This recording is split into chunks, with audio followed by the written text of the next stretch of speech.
Leviticus 23.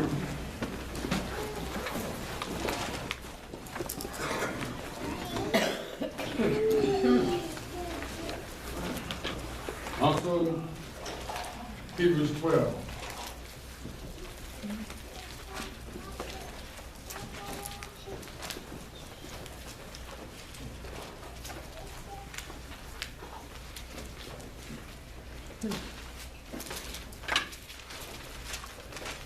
Hebrews 12 first.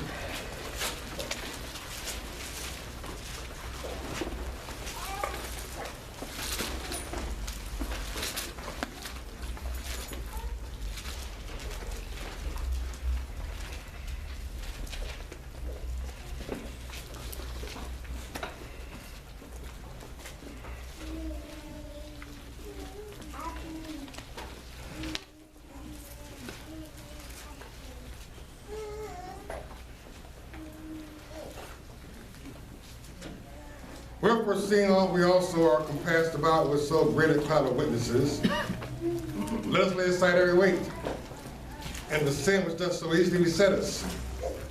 Let us run with patience the race that is set before us. Looking unto Jesus, the author and finisher of faith, who for the joy that was set before him endured the cross, despising the shame, and is set down at the right hand of the throne of God. For consider him that endured such contradiction of sinners against himself, lest you be weary and faint in your minds. You have not yet resisted unto blood, striving against sin, and you have forgotten the exhortation which speaketh unto you as unto children. My son, despise not thou the chastening of the Lord, nor faint when thou art rebuked of him. It's interesting. Revelation, to the last church age we're living now, some of the last words it says to it,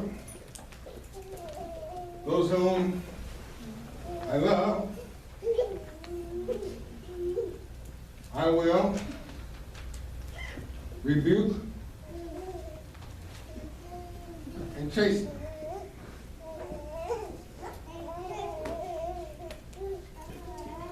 A parent who doesn't chasten your children,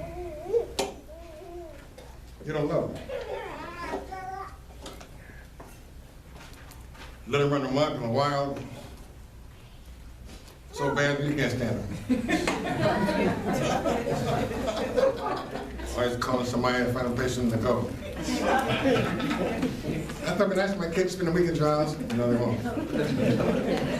You can come, but your kids got to stay home. An unchastened, unrebuked child is miserable. Miserable. A whooping is relief. It's relief. I'm not like a lot of ones. Mark and I got one just about every day. It's funny. We couldn't go to sleep. We couldn't take our nap until we got a whooping. We go up there to take a nap, and we jump from bed to bed. Twin beds, most of them. We jump bed to bed and we do all kind of things, but taking a nap. And Mom go up the steps, y'all lay down. Don't even come there. She threatened every day. Then she came out, but she didn't use a belt. She had these flip-flop shoes. They didn't hurt. We used to scream like it was bloody murder. But for some reason, when you got a whooping, went to sleep. Just like right now. Then he got up, Mom had made an apple pie or something, and we got pie. That was our routine to the next day. Right? It eases your conscience. It's like paying a bill. Children make bills too. They make bills. They make bills, and the room not being cleaned up, homework not being done, so forth. And so you got to chastise him. You punish him. He says here, don't despise the chastening of the Lord, or faint when you're rebuked of him. I'm going to tell you right now, God opened this year up with nothing but chastisement and rebuke. Yes, boom, boom, back to back. He gave us 2 whippings, didn't he? Yes. Then he got over it. I like that about God. You know? He don't hold grudges. He got 2 knockdowns, then came back and been talking about the rapture ever since. You know? But he just told me, expect a few more to come. Okay? He's going to chastise us and rebuke us. All right? It's going to be a whole different order than the first it was. It's going to be something altogether different. I know it's going to be no idea. But there's some more to come, because that's what's going to get our mindset right to go to heaven. Here's the best part. For whom the Lord loveth, he chasteneth, and scourges or whips every son whom he receiveth. He has a whole household of adopted children.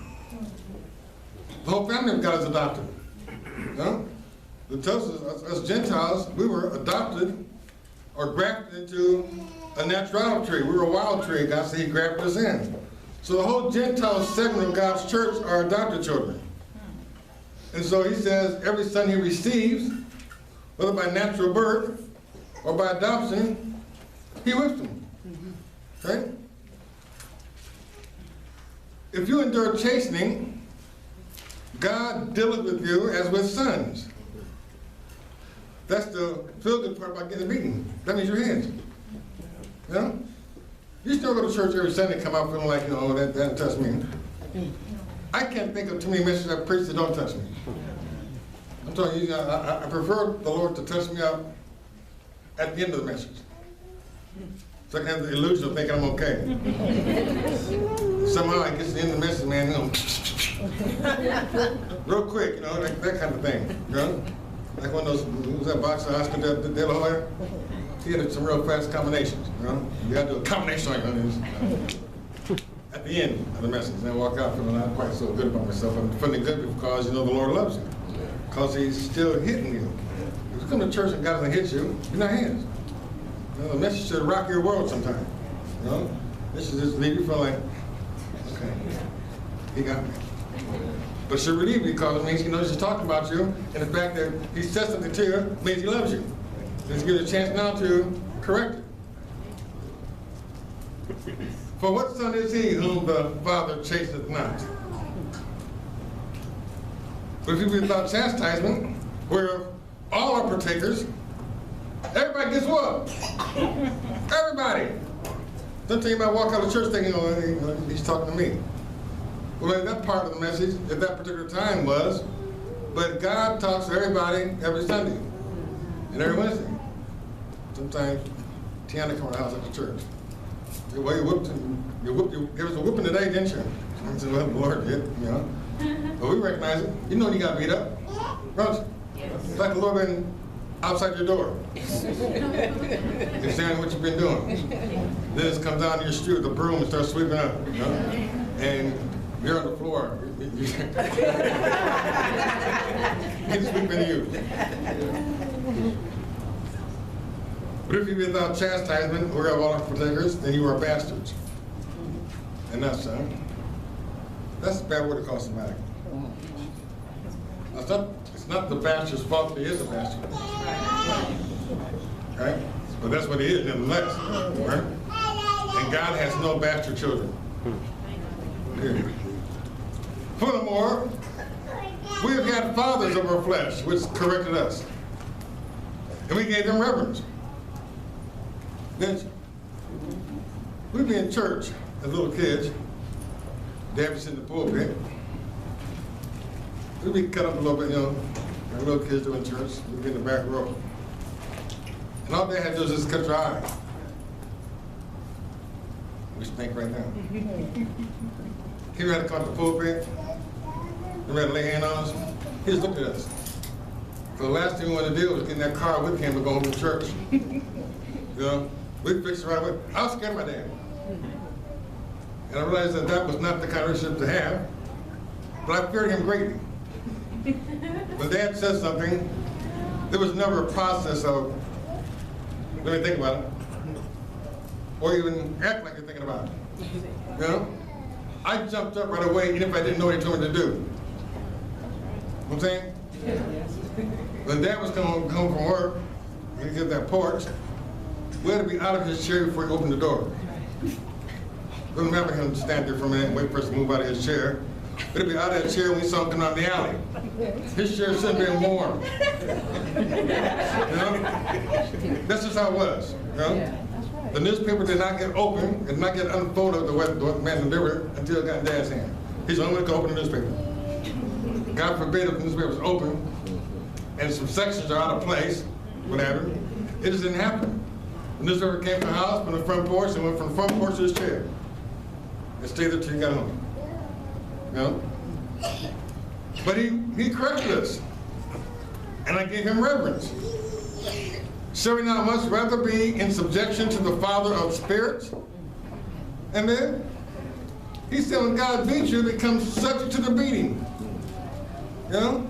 Don't keep on resisting or you're going to get beat again. And again. You know? And so when he gets you, then, you know, reverence him. Like, you know, it's not so much I want to do right, I want to avoid the beating. Right was not on no child's mind. You know? The child's mentality is such that I'm trying to please my parents.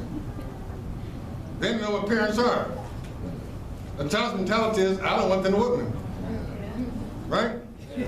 Whether you're a natural mother, father, or the babysitter, or step parents, or whatever, or the adopted parents, no child wants to get whooped. And so they act right, they toe the line for that reason. He says we should be too. For they verily, for a few days, chasten us after their own pleasure, as it pleased him. Doesn't mean they got pleasure out of chastening. Every parent had to grow up to understand the line, this is going to hurt me more, it's going to hurt you.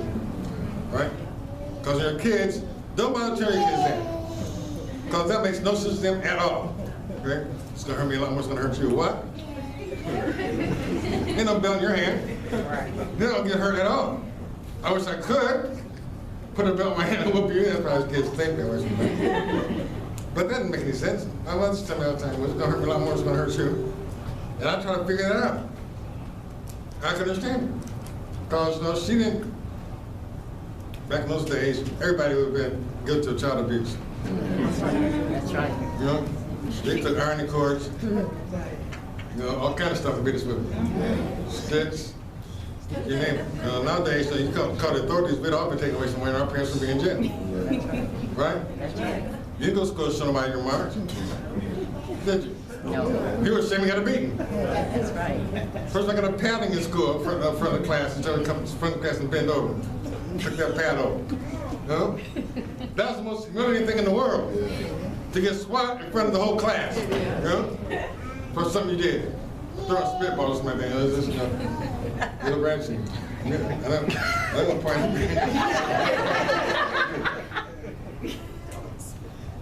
Better grab your ankles. It hit you, and that hurt. I never cut up no more. They for a few days chasing us after their own pleasure. But he for our profit, that we might be partakers of his holiness. All whoopings from the Lord make you holy. You know what I mean? Now you read that, you're going to say, Lord, well, keep on whooping me. Now, no chastening for the present seemeth to be joyous, and it's not, but grievous. Nevertheless, afterward, it yieldeth the peaceable fruit of righteousness unto them which are exercised thereby. It's like you're little, you get a whooping and you went to sleep. You know you've been cut up, now the bill is paid. Don't ever threaten your children and then don't pay on them. The Lord says, you're so tired you're going to knock his head off, then try. At least try. You know, give him the 10, or make him think that you could. You know? But just idle threats forever at the while, tell them paying no attention. She always says that. Look to their friends, don't worry about it. We can mess up this room, she always says that. You make a threat to your children, pay on them. That's why you keep your word, because now you keep their minds right. The whole build of death thing, mental death in their mind, is an unhealthy child. They're unstable, and they become the criminals later on. Because they're in a situation, they've been in one for a long time that, I can get away with it. Let them know you can't get away with it. And when they grow up, then they realize that I can't do certain things, because, there's a price to pay. This generation does not pay a price for anything. They feel like I can do anything I want to do, and it's okay. I can be me. Wherefore, lift up the hands which hang down, and the feeble knees, and make straight paths for your feet, lest that which is lame be turned out of the way, but let it rather be healed. God said the one who will not make his feet straight from the beatings, he said, well, I'm going to turn out the way. It's the equivalent of telling a child or putting a child out. You can try to correct them or anything, and he does not respond right. When they get to the legal age, put them out. If you have somebody in your house who's 15 and headed, that you can't control, why don't you keep them in your house when they're 18? Right. They make it real clear. I told my son one time, I said, look, I'm going to enroll you in the Army when you're 18. Because, nothing was working. Right now, they're getting a check. Either that, I think about that movie, Stand By Me. Morgan Freeman, he was the principal. Lean on me. We took that boy to the top of the roof. Told him, John, he said, you might as well kill yourself anyhow. Yeah. You get no education, you might as well get it over with, just do it one time, and stuff like doing the mic sign. No, just John. Get it over with. Because what God is saying here, if we don't get corrected, he'll turn, because it's lame then, he said, I'll turn out of the way. I'll get rid of you. But he'd rather let it be healed. Follow peace with all men, and holiness without which no man shall see the Lord. We should get along with everybody. We should get along with everybody. We got the Spirit of God in us, which is the Spirit of peace.